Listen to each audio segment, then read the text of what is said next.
Welcome to the CCFR Radio Podcast, your source for news, updates, and stories from the CCFR.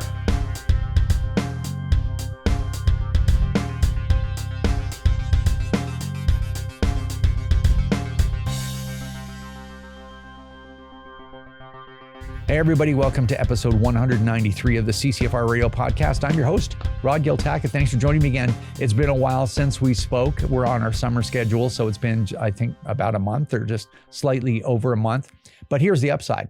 We've got tons of stuff to talk about in this episode. Among them, Wilson will be coming on to talk about the Gunnie Girl West Coast shoot that just happened about a week and a half ago. I was there as well. And not only it's a very unique calendar this year, but not only we're going to talk about the calendar and some information around that, but there's a project that we're releasing as associated with that, with the calendar as well. So we're going to talk about that. Also, Wilson just got back from IPSC Nationals in Taber, Alberta. But not only is she going to tell us a little bit about her experience there, but there's an interesting story behind the story. And we can't wait to share that with you. As well, I'm going to have an interview with 𝐂𝐂𝐅𝐑 Barnes from We Unify. So We Unify is a volunteer organization that hosts a conference once a year called the Reclaiming Conference, or just Reclaiming. And what that is, it's a leadership conference focused on solutions, reclaiming something that we may have lost in the last 10 or so plus years, right? So she's going to come on to tell us about that. It's going to be really interesting. I'm one of the speakers there. So I'm going to be there in Calgary at the BMO Center on September 19th, 20th, and 21st, I believe. So you can, if you're in the Calgary area, make sure that you check that out. That's going to be a very interesting thing to take part in. As well, I'm going to talk briefly about an interview that I had with a political science professor, Dr. Noah Schwartz. So you may know Dr. Schwartz from his appearances in the Senate and House committees as it applies to gun bills. But Noah has a new book coming out, so we're going to talk about that a little bit as well. Anyway, all that and more, the CCFR Radio Podcast starts right now. 𝐂𝐿𝐿 has been a provider of trauma care training to military and police in Canada for nearly 2 decades. Now this emergency medical training is being made available to a wider audience through 𝐂𝐿𝐿's online courses. Go to 𝐂𝐿𝐿sacademy.com and use promo code CCFR30 to get 30% off. That's 𝐂𝐿𝐿sacademy.com. And thank you so much to our great friends over at Vortex Canada. They continue to support the CCFR podcast and the CCFR. Can't say enough about them. Check out all their great products at vortexcanada.net. That's vortexcanada.net. Vortex, the force of optics. Ready, aim, shop. Bullseye North is where passion meets precision. Discover a huge selection of top-notch rifles, accessories, and ammo. Whether you're perfecting your aim at the range or gearing up for hunting season, Bullseye North has you covered with free shipping on orders over 300, including ammo. Some exclusions apply. Check out bullseyenorth.com and remember to subscribe to their newsletter, bullseyenorth.com.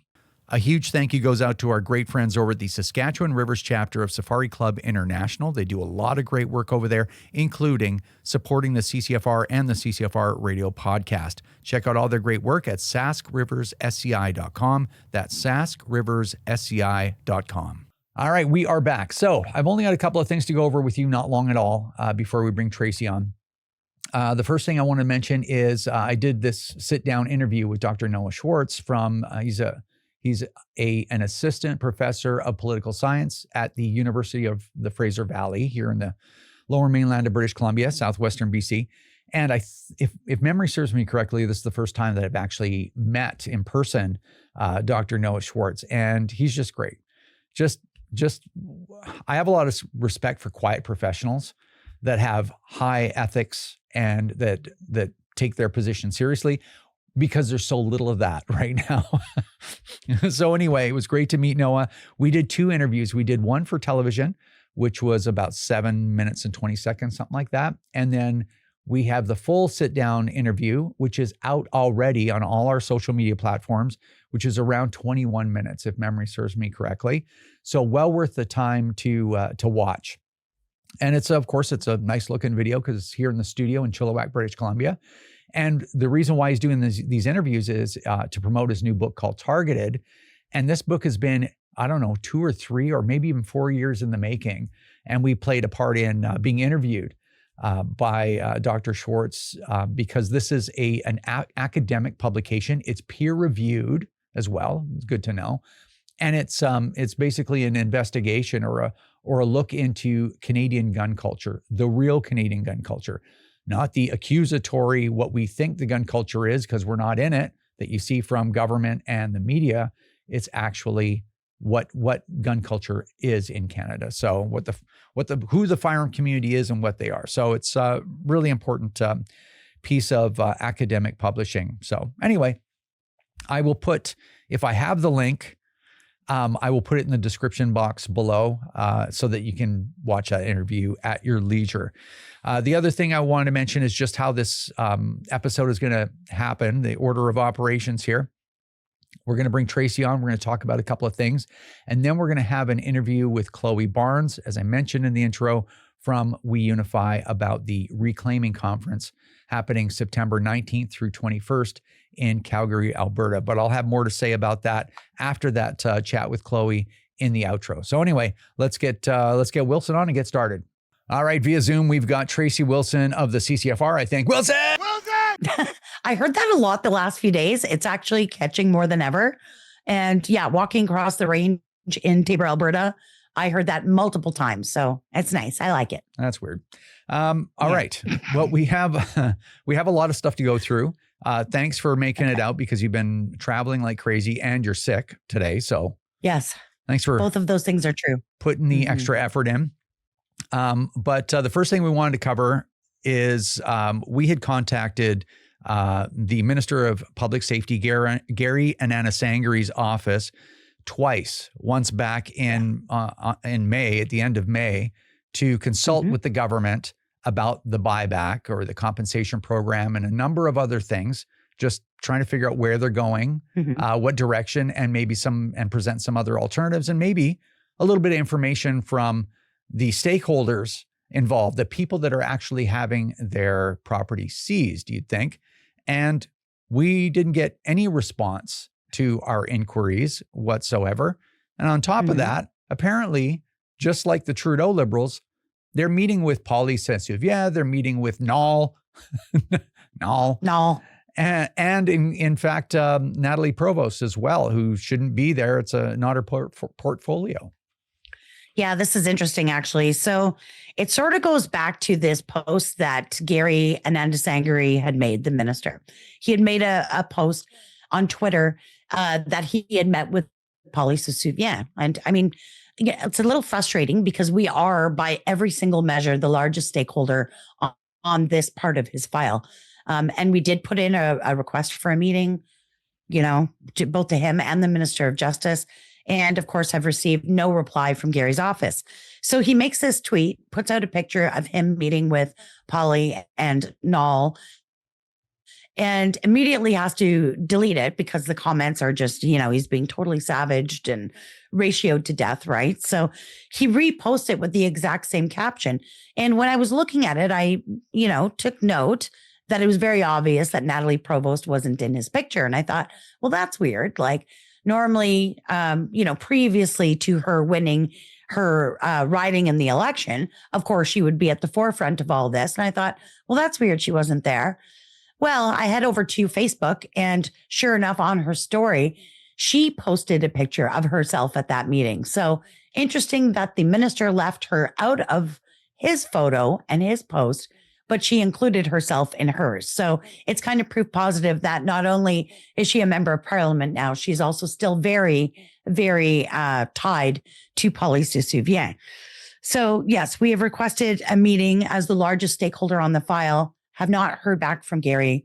And, I think we thought maybe things would be different under a new government, but it appears that everything remains the same. Well, apparently Mark Carney in his victory speech said that he's willing to do away with the anger and division of the past, and everyone that calls Canada home has a seat at the table. So he was going to conduct business a lot differently than Trudeau. If you remember, Trudeau, if you weren't aligned with them politically or ideologically, you had no place, even on files where you were a major stakeholder. Like access to government was not available to you. End of story. It's very similar to the media, actually, mainstream media in Canada, or the legacy media, however you want to call it. So, Carney made a commitment that it would be different. And I don't know. I think we're experiencing it differently. But anyway, I do have the actual clip just for proof. So check this out. Millions of our fellow citizens preferred a different outcome.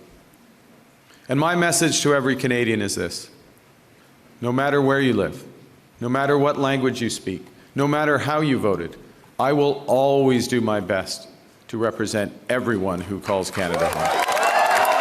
As we come here after this most consequential election, let's put an end to the division and anger of the past. So this has to be extremely frustrating, not just to you and I, but to the millions of people who own firearms, who are wondering what's going on. We're looking to see if this is a new government with a different idea about how things are going to go. He said it would be, but that's not the truth. That's not the experience that we're having. So yeah, I don't know. I thought things might go differently with this guy, but I feel like they're going to be exactly the same. Yeah, well, actually backtracking a little bit, you've got someone like Nathalie Provost who has access to the Minister of Public Safety and all the policy people and all the rest of that. And well, I guess Paulie CCFR has access to them and groups like 𝐂𝐂𝐅𝐑. Yes. I particularly have a problem with them because they are not funded by, they're government funded. So they're a government funded advocacy organization in order to advocate to the government, policy positions. But nonetheless, just a few weeks ago, I don't know, maybe a month ago or something, I saw this video with Nathalie Provost in it. And she said the most outrageous thing. It was funny because I was like, when I heard it, I was just like, yeah, typical stuff. But then I thought about exactly what she said. And it's beyond outrageous that anyone could even hold a position in government when expressing these kinds of views. Anyway, I'm gonna play the clip and then you can respond to it. The issue with gun is not with criminal guns. It's with legal gun owners that have issues, and we must protect our families. So what a slap in the face to not only the millions of people that own firearms, but what about the victims of actual violence? I mean, you have to be absolutely blind to not see the media reports or the posts on social media about repeat violent offenders, about armed home invasions, carjackings, random killings, like it's gang crime. It's never been so violent in Canada. And she just dismisses all that and instead says the focus does need to be on licensed gun owners. Like, is there anybody who isn't offended by that? Because I don't understand how she can even say something like that. It's absolute gaslighting to Canadians. And that's unforgivable. It truly is horrific. Like Nathalie Provost is a legitimate victim. She was a victim of one of the darkest days in Canadian history. Yes. But I think during this last 35 years, she's like hyper-focused on what happened there. I mean, she's dismissing. She's like literally said, criminals aren't the problem. When it's like 99% of the shootings that happen in Canada, and it's never been worse. More bullets have never flown on Canadian streets as they are right now in the last 10 plus years. And basically she's saying like, oh, forget, there are no victims here. There's nobody else has a dog in this fight, but me in my situation over the past 35 years. Like, just amazing. I mean, for someone that leverages her victimhood, and don't get me wrong, she is a legitimate victim, 100%. And no one ever said anything to the contrary. And no one ever wants to see someone go through something that like she did. Like, that's never been a part of the debate. But to say all these people that have been shot and killed, or bystanders on the street in Toronto, or the woman across the street from the needle exchange died in a hail of gunfire, all this criminal activity. It's like, yeah, it's none of that even matters. Don't even consider it.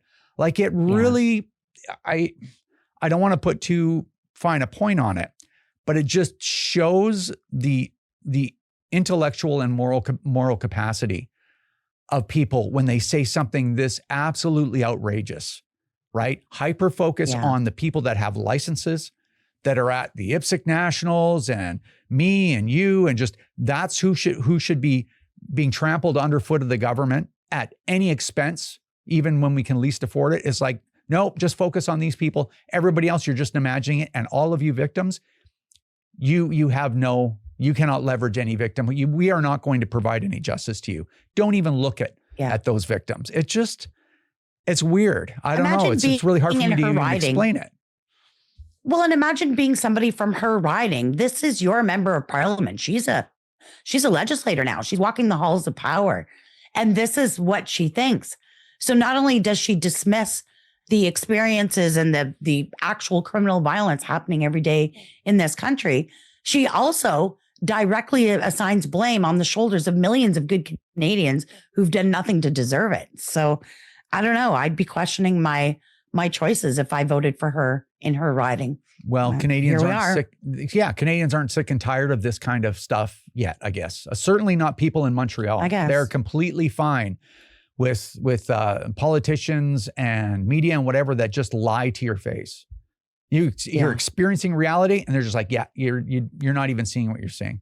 This is the reality because this serves my goals that I've been advocating for the last 35 years. The rest of Canada be damned.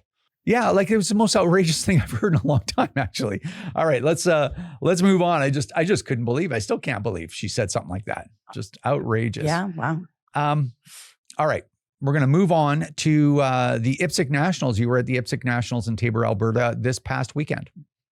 Yeah, that's right. I just got home last night, and I'm telling you, I had an absolute blast. So every year we sponsor IPSC Nationals. We're proud to support our sport shooters, and they support us right back. And I just had a really different experience this time. This event was held in Taber. It's about 2.5 hour drive from Calgary. It's a very rural area, but the range was massive. And I'll tell you a little something about that. It was hosted by the Chinook County Shooters Association. Everybody there just did a great job. Walter, Rob, Ken, I want to give you guys a shout out. Just amazing. But so there was a couple of small ranges in the area, and the municipality said, oh, why don't we combine and let's build you this incredible professional facility. And so they did. You know, the municipality, of course, has all kinds of machinery, graders for the road, digger machines, backhoes, all that stuff.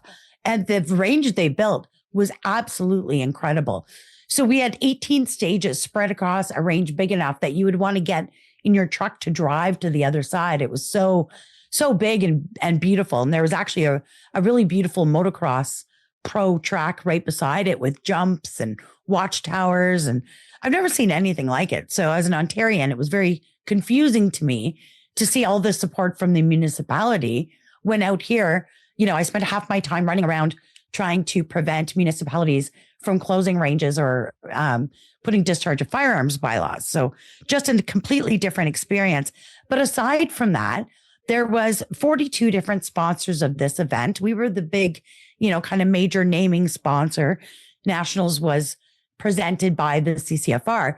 But I can tell you who was the big heavyweight on the sponsor sheet, and that was the province of Alberta. So they sponsored this event to the tune of $50,000. So let that sink in. Not only does the municipality of Taber, build this incredible professional facility for their people, to go and have their interest in their sport out in Taber, Alberta. But the province also supported this event. And it's just, as an Ontarian, it was completely alien to me to think that, wow, look what you can achieve when you have different levels of government supporting you. And of course, there's probably about $300,000 spent on this event to put it on. It's a huge event, 416 athletes from all across the country, 9 different provinces were represented. But in turn, all those people coming, whether they were traveling alone or they were in teams or they had their family in tow, came to that region and spent, it's probably going to be more than this when all the numbers are final, but so far $2.1 million in that little region of Taber, Alberta. So it's just this full circle thing about what can happen when you have levels of government that support you in your sport. It's not figure skating or gymnastics. We don't have government funding coming in. We have to fund this stuff ourselves. But here comes the province of Alberta and municipalities like Taber who support their constituents, support their people, and support the shooting sports. And just totally blew my mind. And I've never experienced anything like it. Yeah, that's incredible. And that was a big aspect of the story that we wanted to tell today was, here you've got the province of Alberta and the municipality of Taber supporting real positive Canadian gun culture. Yes. That's what Canadian gun culture actually looks like, despite what other people want to tell you. That's what it actually is. And that's why gun owners are so determined to protect it and try to preserve it. And that's what the government's trying to destroy, like literally trying to destroy it.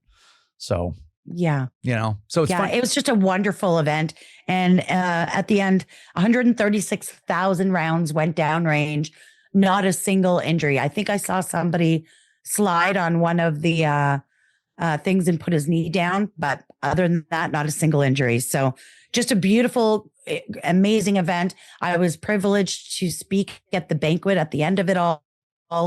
Again, every level of government except the feds were represented there. CFO Terry Bryant was there. I got to introduce her and she spoke right after me.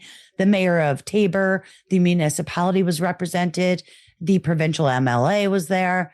It was kind of a who's who, except for federal government, of course. But yeah, just an incredible 7 days. And I can't wait till next year in Prince George. So we'll see. Yeah. And I do want to mention 𝐿PSC because of Bill C-21 and everything else that the government is doing is like they are in danger, right? As is basically every shooting sport other than, I don't know, precision rifle or something like that, where you're using bolt actions.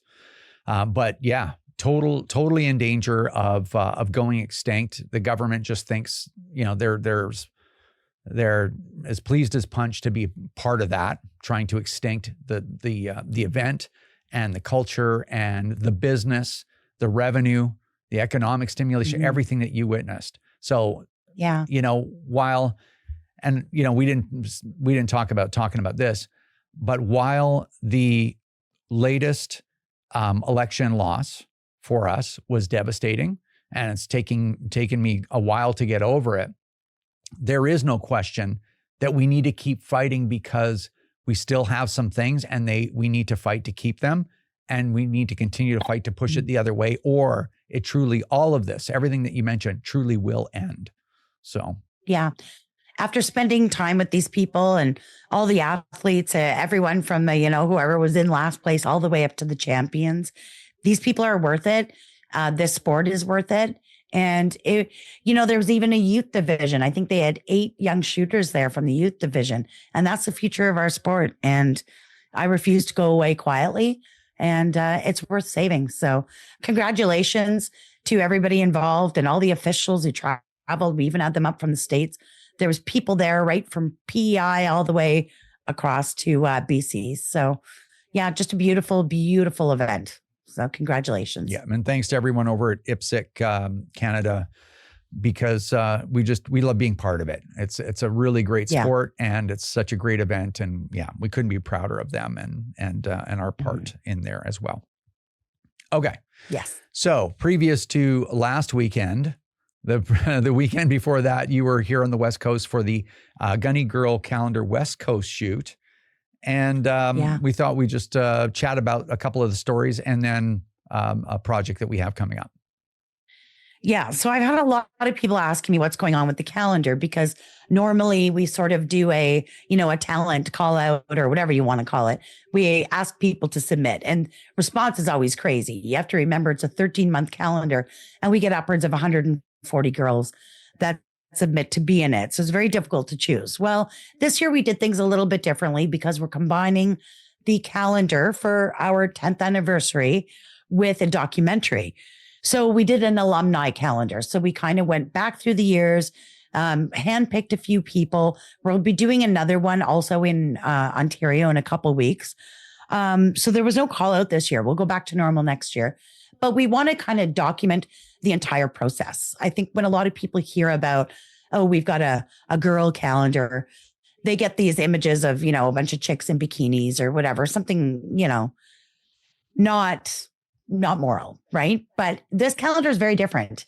It's, it hangs in the offices of many members of parliament. It hangs at the CFO's office. It's very classy. And the girls who come forward are everyday Canadians. They're actually members of the CCFR. They're not models. They don't have professional experience in that. They volunteer for this, and they've got their own stories, whether they're hunters or sport shooters or moms or grandmas or business women. They're just incredible people. So we come together, we talk about their experiences, their stories, their background, and we have an absolute blast. What girl doesn't like getting all dolled up and having some pictures taken with some really cool guns with all our best friends? And it's like a giant sleepover weekend. So it's probably my highlight of the year is doing these calendar shoots. I do look forward to it getting back to normal next year, but I think this is a lot of fun. And I really want to highlight what the CCFR women's program really means. We're the only organization with an actual functioning national women's program. And I want to show people why it's important, what it means to the people involved, and why it's also worth saving.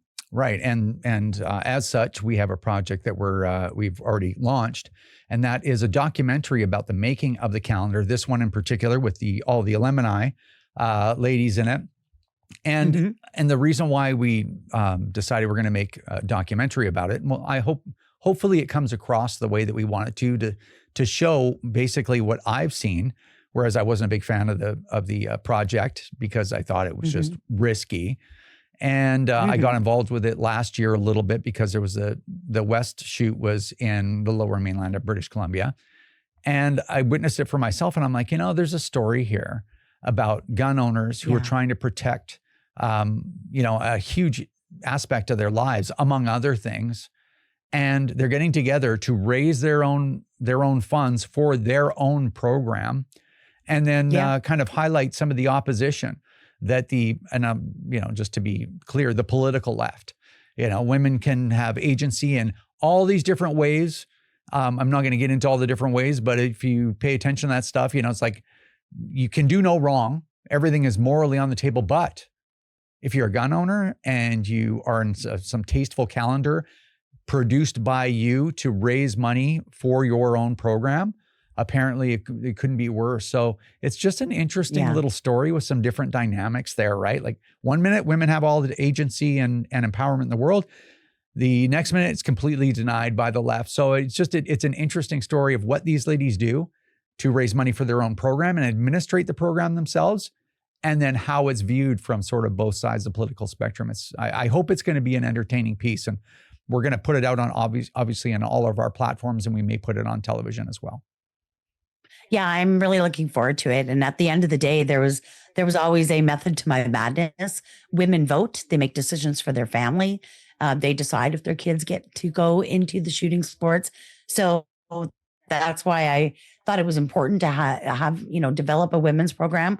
But in the beginning, it was very humble start and we didn't have funds. So this is how we fundraised. And now it's not even about the fundraising. I mean, that's important. We need it to run the program itself and host range days. But it's also the friendships that are made. These girls meet each other sometimes for the first time, most times for the first time. And now they've got this group of sisters across the country, and we remain close to this day, all of us. So yeah, it's just really, it's very special to me. So I look forward to seeing how that comes out. Yeah. Well, I look forward to seeing whether we pull this documentary off. And as I said, just if we can communicate and bring across what I've experienced, kind of just getting involved in that program for the 2 years that I have been. So very interesting. All right. Yeah. And you'll see that and before I forget, you'll see that documentary, hopefully late fall this year. So just like before Christmas. So that's the plan at least. Excellent. I look forward to it. All right. Okay. I think we covered everything. Okay. Awesome. So thanks for the update, Ms. Wilson. And I guess we'll see you in the next one. All right. We'll see you then. All right. Via Zoom, we've got 𝐂𝐂𝐅𝐑 Barnes, who is the Volunteer Communications Director over at We Unify. How's it going, 𝐂𝐂𝐅𝐑? Hi there. It's going well. Glad to be here. We're glad to have you. So you're coming on to tell us about, I guess, I don't know if we'd call it the Reclaiming Conference or Reclaiming Conference, but this is an event in Calgary next month, which is September. And tell us a little bit about the conference and what we hope to achieve with it. Yeah, absolutely. So like you said, it is taking place in September in Calgary. It'll be at the BMO Center in September, the 19th through the 21st. And kind of what the goal for this conference is to essentially act as an opportunity for networking. So we want to bring together like-minded individuals and even people who are just coming, who want to learn and who want to collaborate. Really, the ultimate goal is to bring together speakers, delegates, and global participants from all over North America to engage in respectful discussions. And we really are focusing on problem solving. So I'm sure it's not unknown to your listeners that there are a lot of issues in the world, both politically and just morally. And so what We Unify in the Reclaiming Conference is trying to do is bring together a group of people who want to work to solve those issues, to work together and to bring some realistic solutions to North America. And there are a few issues floating around these days. I think just a few. Anyone that's conscious or alive in Canada probably have felt that over the last 11 years or so. So maybe just tell us about a couple of different guests, maybe. That might be good. Sure. So we have got 40 people right now that are confirmed. A couple of our keynotes is Michelle Ferreri, who is a politician. Dr. Robert Malone will be in attendance. Jennifer Hibbard, she's a physician. So we've got people really from all across the spectrum. We've got scientists, we've got social media influencers, we've got politicians, authors, really anyone that you could hope to hear from is going to be present at this conference. And we're still working on confirming even more people. So it's going to be very exciting, filled with lots of good thought-provoking speeches and discussion. It'll be entertaining and thought-provoking, I would say. Now, where are we holding this event? And I understand that there's a live program and then there's an online component. That's correct. So the event itself will be at the BMO Center. And the nice thing about our ticket sales is that we sell it in a package so you can attend the 19th through the 21st. Or if you're only able to attend for one specific day, you can also buy a ticket just to access that one day. So we highly encourage people to come out for as long or as short of a time as they want. And also, if for some reason you're not able to make it in person, we are going to have a online option. You can purchase tickets there. All of that information is available on our website, weunify.ca. That's awesome. Well, I'm going to be there. I'm one of the speakers, so I'm really happy to and excited to be part of it. And as you said, even if you can't make it, there's still something there for you. So it's my understanding this has been going for a couple of years. I think it's 4 years, or this is the fourth year. And it's just getting bigger and bigger is my understanding. That is the truth, yes, which is very exciting. Awesome. Well, I think we've got all the information, which is important. Again, weunify.ca is where you go to get tickets, correct? Yes, sir. Awesome. Well, thank you for coming on. We really appreciate it. Absolutely. Thanks for having me. All right. So you might be thinking, well, we're at the point where that's the end of episode 193 of the CCFR Radio podcast, but it's not. We have a very interesting discussion to engage in. I think it's going to be a little spicy. I think some people are going to be quite angry with some of the things I'm going to say. But my message to those people are, as you've been able to expect from me since day one, since the CCFR started, and as you expected from me even before, if you followed my work before, you're going to get 100% the truth and 100% accurate manner, at least as accurate as I'm capable of knowing. And if I tell you something that is demonstrably true, you can check it for yourself. If that makes you angry, then you should just turn off the video and look in the mirror and wonder why the truth is making you angry. Okay? So I know it sounds a little spicy, but we're going to get into it. So I'm going to tell you this, go through this conversation with you via a few segues. So just bear with me. You might think it's, well, this is housekeeping stuff. It's not. It's going somewhere.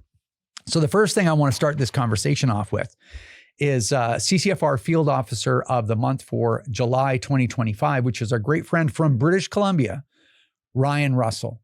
So bear with me now. Ryan gets a $100 promo code for the CCFR's online store. He gets the year's free subscription from CATF, Canadian Access to Firearms, donated every month by one of the best people in the community, Donovan Dewis over there. He gets recognition here on this podcast. He gets recognition on our nationally broadcast television show. So that's the important information there. But I want to tell you a story about Ryan and by extension, a bunch of other things. So Ryan's like, if he's watching this, but don't worry, man, it's all good as it applies to you for sure.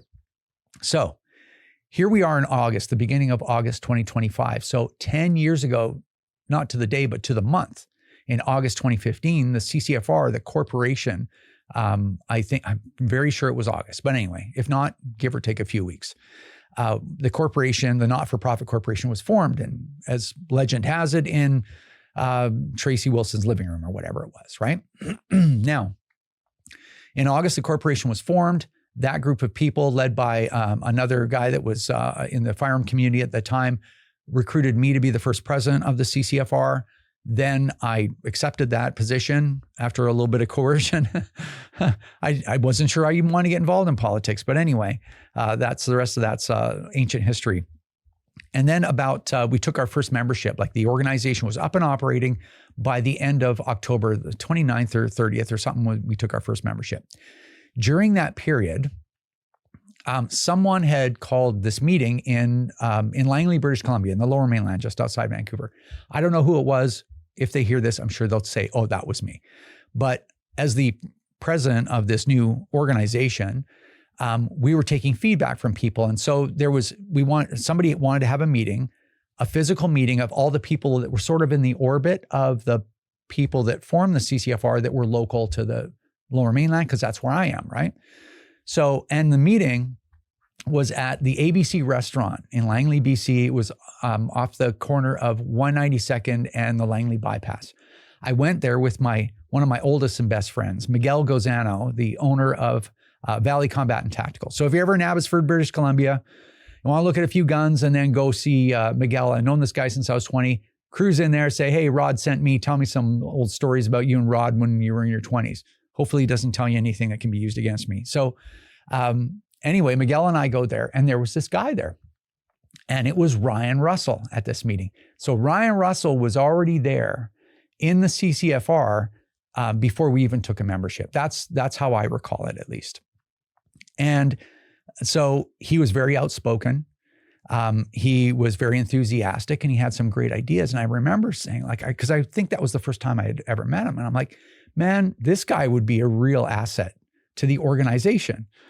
And 10 years later, so he was there before day one, basically.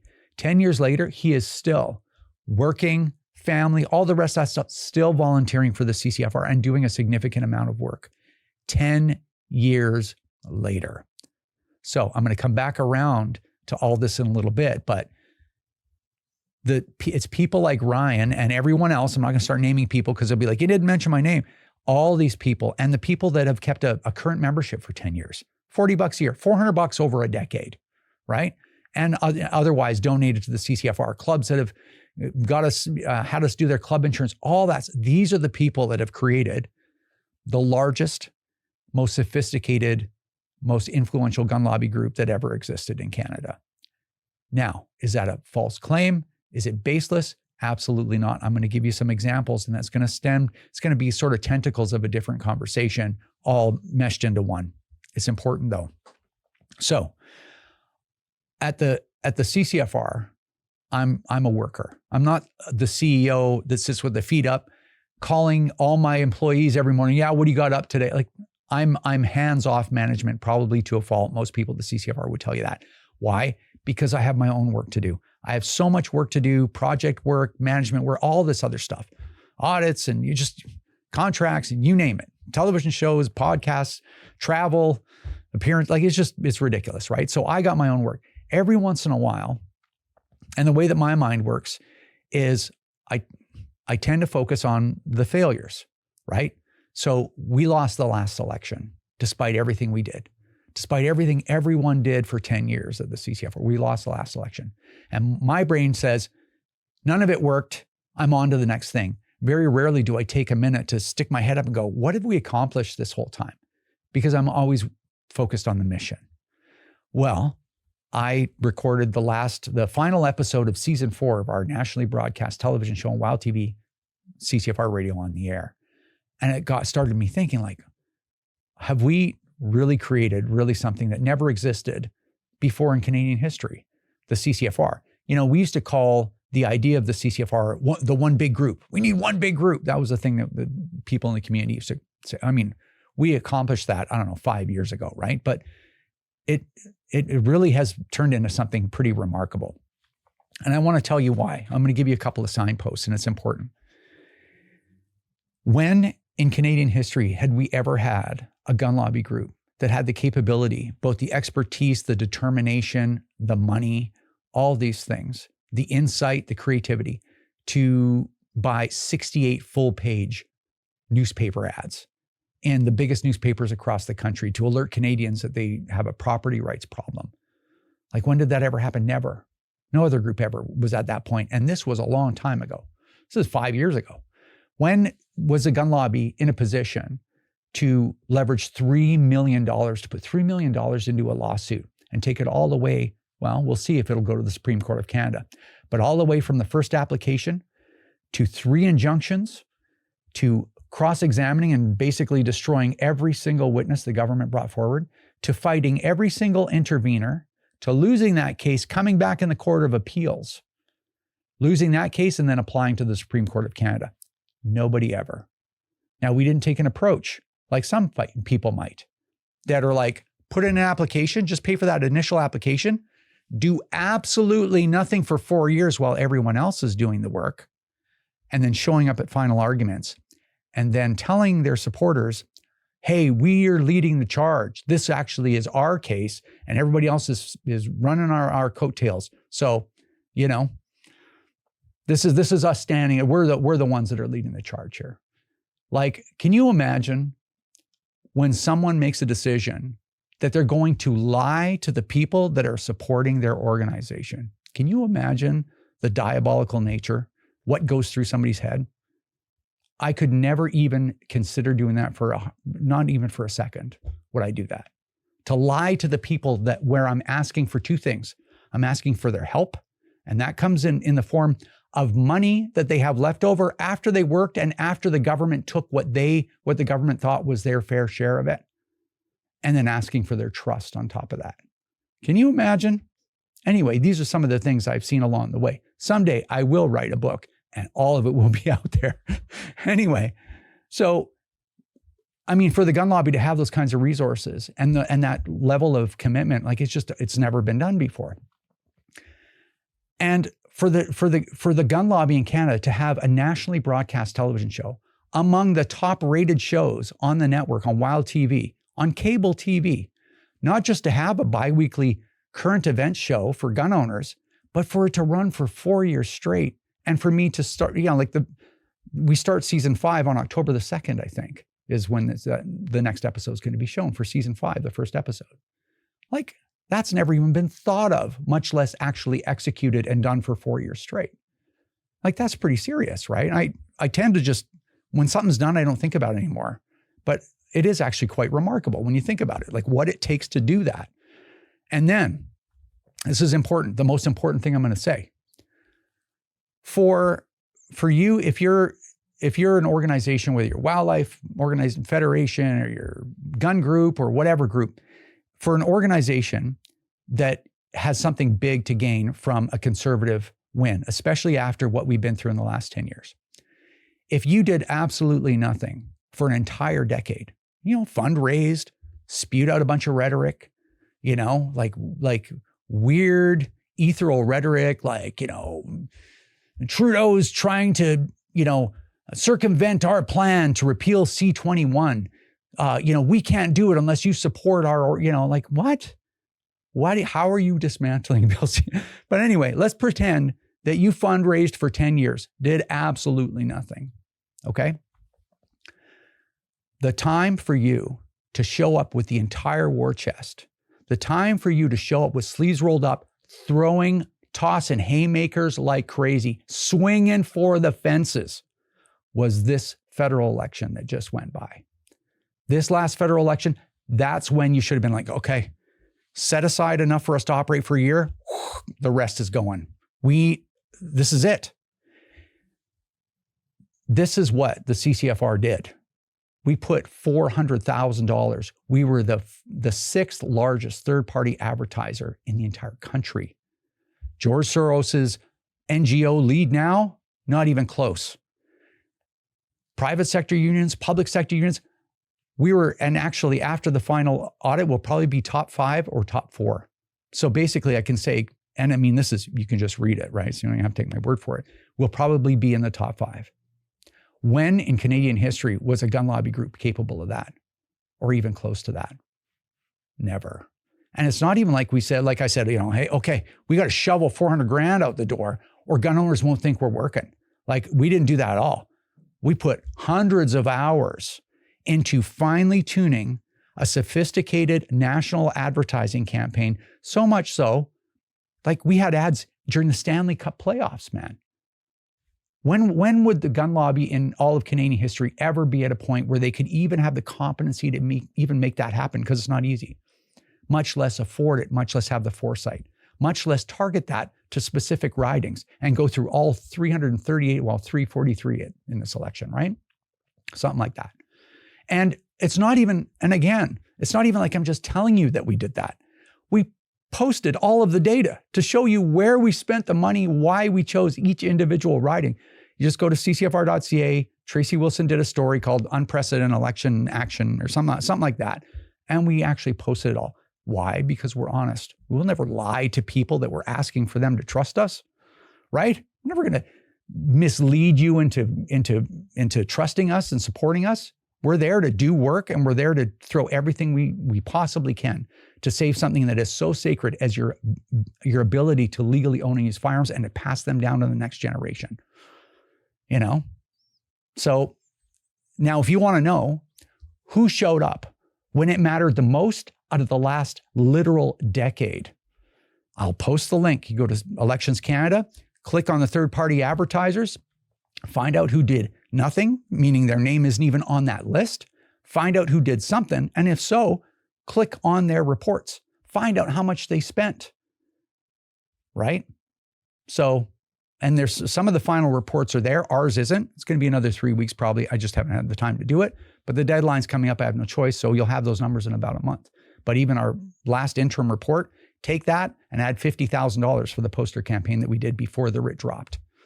And then there's some more money coming after that.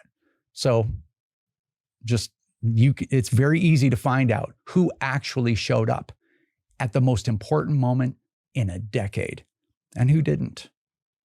So really important.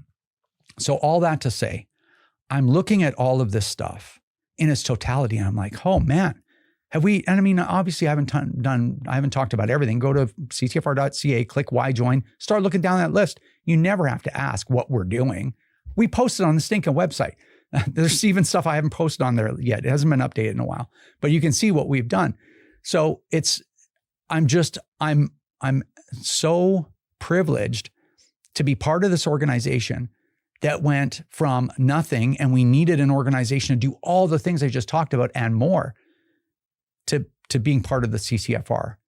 And I think one of the reasons why I'm mentioning this is don't ever think for a second that we don't know how we got here. We got here because of all the people that believed in the CCFR and that put work in, like Ryan, like all the other volunteers, like the members, like people that donated, like clubs that support the CCFR, like clubs that do National Range Day stuff because they know that grassroots activism is important. That's why you have your one big group. That's why you have the biggest, most influential gun lobby group in the history of the country, the CCFR. It was all of you that did it. I got to ride along, made some decisions, came up with some ideas. I worked just like I would work anywhere else. It was all of these people that created that because there's only 7 of us.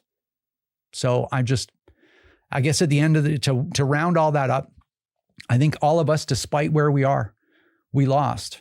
But despite where we are, we should all be really proud of what we created and the role that we played.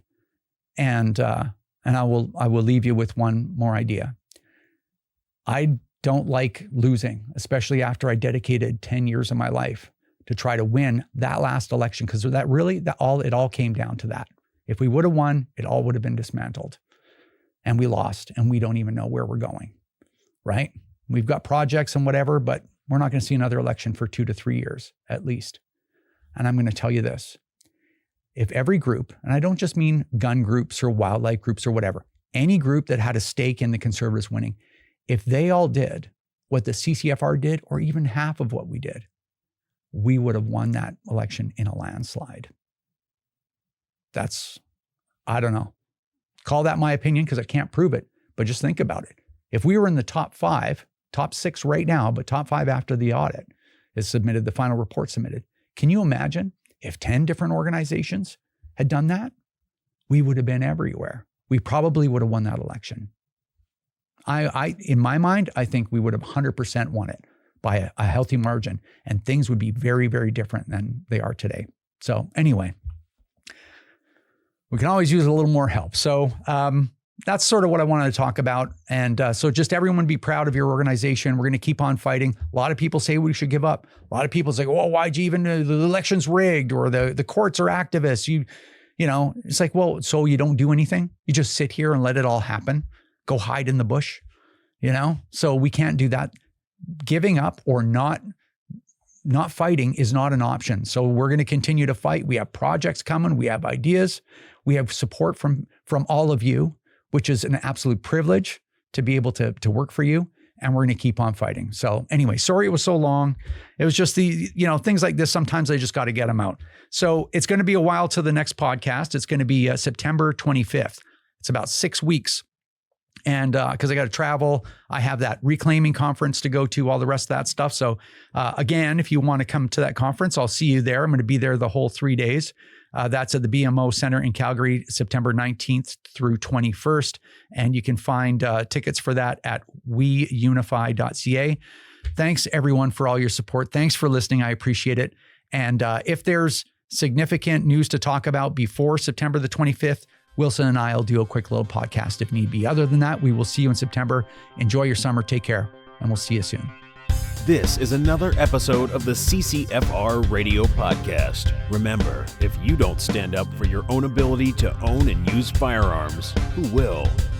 Join the CCFR or donate right now at www.firearmrights.ca.